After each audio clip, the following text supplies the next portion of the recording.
chasing shine bright deep inside you. When will you ever let it shine from within and cast all of your fears aside? You'll see the light until that day comes. Hello and welcome back to Kingdom Reviews. I'm your host, the Future Keybearer, and today we'll be visiting the Space Paranoids. So we return to Hollow Bastion and go to regroup with Leon and the others. But on the way there, we run into Cloud. All he really does is tell us to look out for Sephiroth. Sephiroth. Tell me if you see him. Okay, what's he look like? Silver hair. Carries a long sword. Silver hair, long sword... Wait, didn't we kick this guy's ass in Olympus Coliseum? Upon reaching Merlin's house, Sid and Yuffie tell us that they found an old computer that belonged to Ansem, which might have some useful information on it. So we're told to go meet Leon over at the castle. On the way there... Excuse me, are you with the Restoration Committee?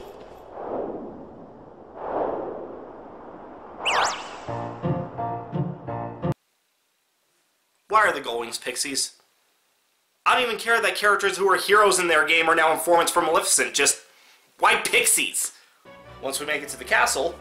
Leon! Over here. Ah, shit, it's Aerith. I swear I always do that. So we enter the castle, and what the hell was that? Probably something we're gonna have to deal with later. We make our way to Ansem's study, and no sooner than we arrive, we are greeted by everyone's favorite waifu, Tifa.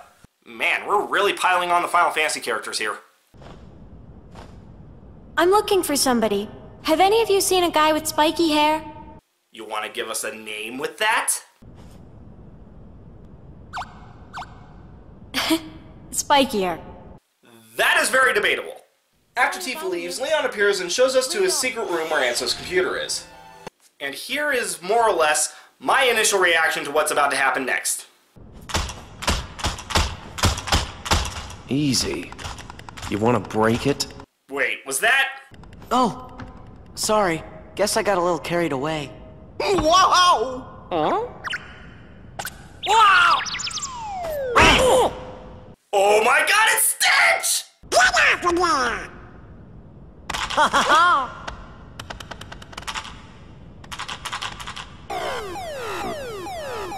Attention current user. This is a warning. Further misuse of this terminal will result in immediate defensive action. Voice. Sounds familiar. Who's there? I am the Master Control Program. I oversee this system. Master Control Program... They're not!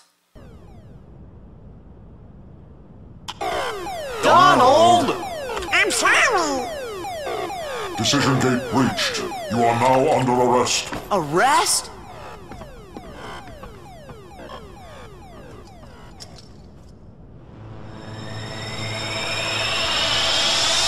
Oh my god, they are!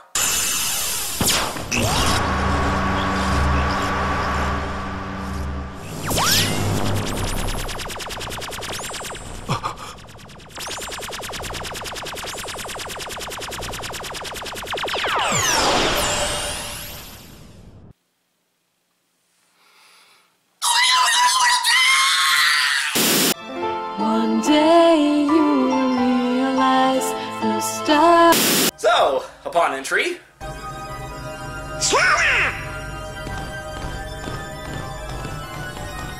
Go on, show him who's boss. Yeah, these Heartless are nothing. Who are you? I am Commander Sark. A heartless commander? You make it sound so ridiculous. Observe.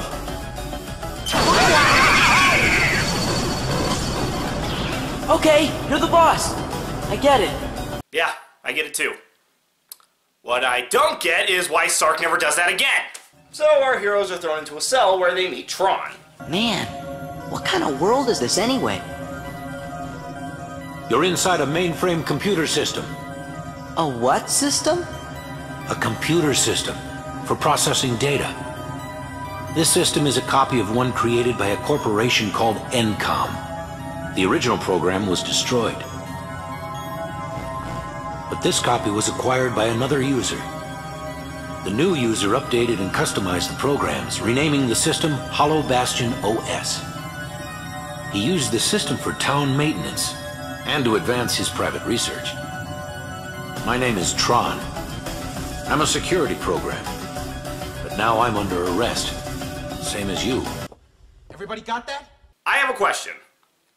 How did Ansem get a copy of NCOM's operating system? Gorge, you know, maybe we should just introduce ourselves. I'm Sora. And I'm Donald. Nice to meet you, Tron. Well, I'm Goofy. A little spread out, but I'm counting it. With that configuration, you must be users. Users? You'd better get out of here quickly. Who knows what the MCP will do to you? MCP? The Master Control Program. It controls the whole system. If you idle here, you will be derezzed. So, how do we get out of here? Oh, sure. That's the one term you understand. Granted, it doesn't sound good, but still. So Tron explains that in order for them to escape, they need to restore power to a terminal that's in their cell for some reason. Before they can do that, they need to unlock the energy field, keeping them in the cell.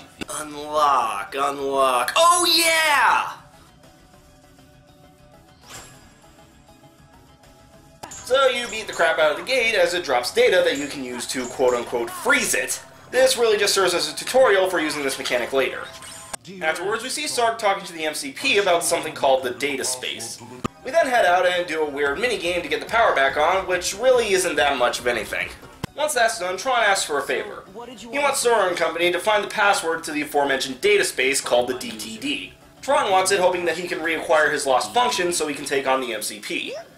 It's also beneficial for our heroes, as the DTD may contain info that they're looking for.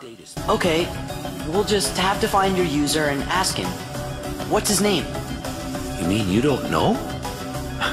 My user is the user of this system. Ansem the Wise. Ansem? Yeah, Tron has a point. He already knew that this computer belonged to Ansem. But they resolve to get the password anyway, and Tron sends them back. After explaining the situation to Leon, who I'm glad was frantically trying to get him back, Tifa returns, noting that if she missed the secret room, she might have missed something else, and goes to tear the room apart. Excuse me?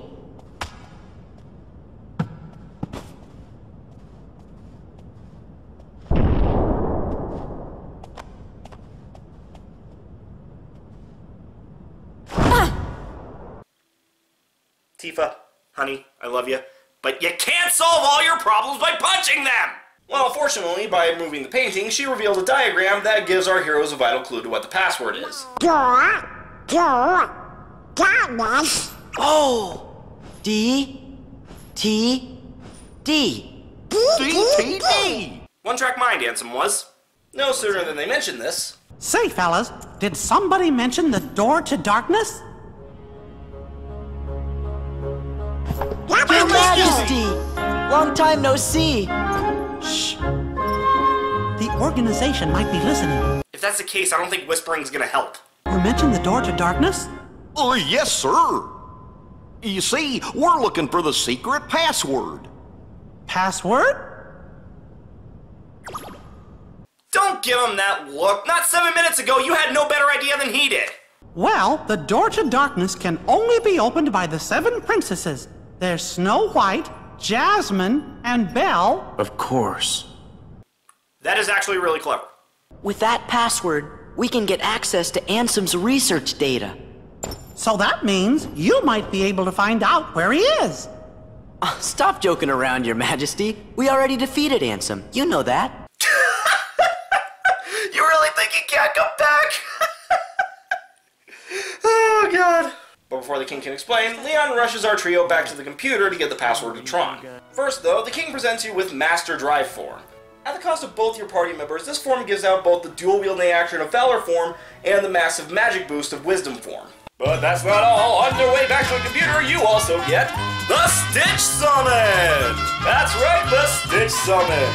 This little blue troublemaker crawls around your screen, randomly attacking enemies that get too close to Sora, as well as making them drop random prize orbs.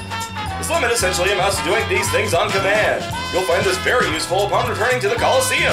Enjoy! Upon returning into the computer, Sark sends our heroes into the game grid for some life cycle fun. And I do mean fun. It's nice and fast-paced and requires some actual skill. Eventually they escape and meet Tron back in the cell. Lord knows what he's been doing to get into this condition. I don't understand. Why are you here? We came to give you the password. Why didn't you just transmit the data? Transmit? That line is supposed to explain why they didn't, but their ineptitude doesn't excuse the fact that Leon never considered that. So we make our way up to where the DTD is, and our trio tells Tron the 7 princesses' names for the password, somehow getting the order right on the first try. However, of course it's not that simple, because despite having the freaking password, the system sticks the Heartless on us as the final security measure. This honestly makes about as much sense as the exploding chest from Ultima 8. Even if you've got the mother-humping key, the chest still explodes! After dealing with that, Tron gets his old skills back. Not entirely sure why they were gone to begin with. But we have an uninvited guest.